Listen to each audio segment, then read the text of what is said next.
The Recent File screen greets you when you first launch Revit.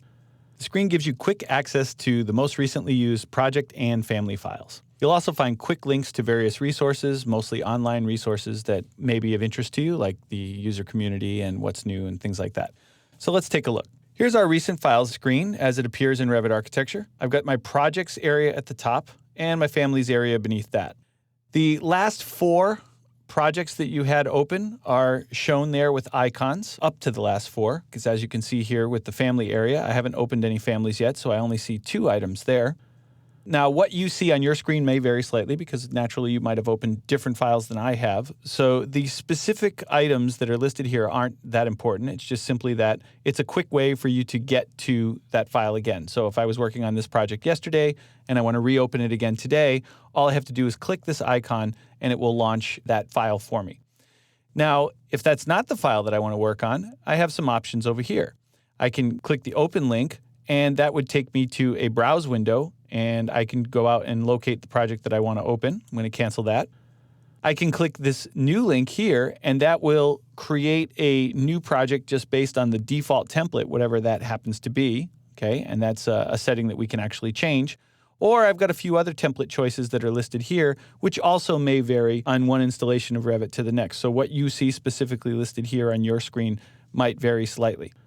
Now, the other way that we can access all of these similar commands, new and open and save, is using the application menu. So I'd like to show you that now, but before I do, I'm going to just create using this architectural template link just to create a blank file to have as a backdrop. The reason for that is as you'll notice, many of the interface items are not actually loaded until you have a project loaded. So what I have loaded in the background is not really important, but I want to focus on the application menu here, and I just needed to have something open in the background in order to do that. Now, the application menu can best be described as essentially the file menu for Revit.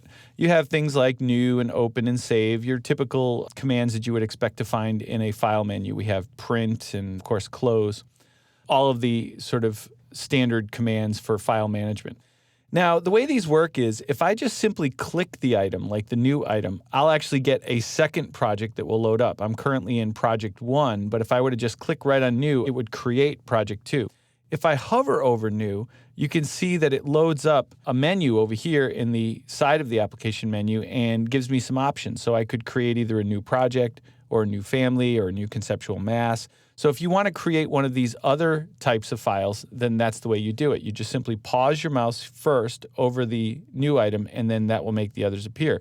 Let me show you that with the open item. If I pause over open, now I can either open projects or families or building components and so on. Now, a command like save doesn't have any sub-options, so it's just simply a command that you would click. Save as does have options, so it's got the little arrow over here, and again, you pause over it, and you'll see the different options that are available. In some cases, like this library option, there's a further flyout here. This tiny little triangle here is showing me that, and I could save as a family, a group, or a view. So there are various options that become evident as you hover over each one of these little things.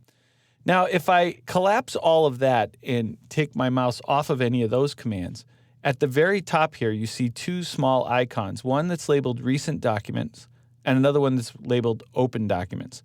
Now, Recent Documents is listing the 2 files that I've previously opened in the last chapter. Yours may vary depending on how many previous Revit files you've had opened. The list can hold several items here. There's plenty of room.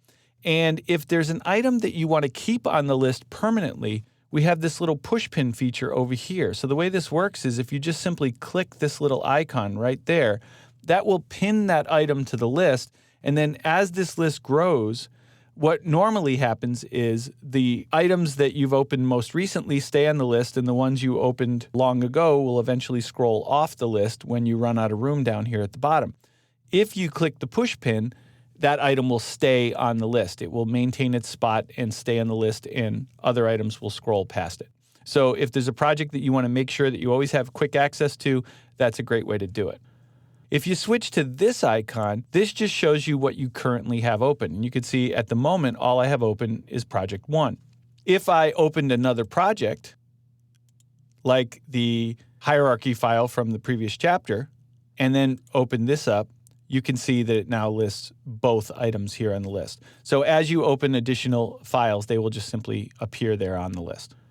So the Recent File screen and the Application menu both provide quick and easy access to your most recently used projects and families in Revit. Use Recent Files to get started when you first launch Revit, and you can use the Application menu anytime to open and close files or create new files and generate output as you're working in the software.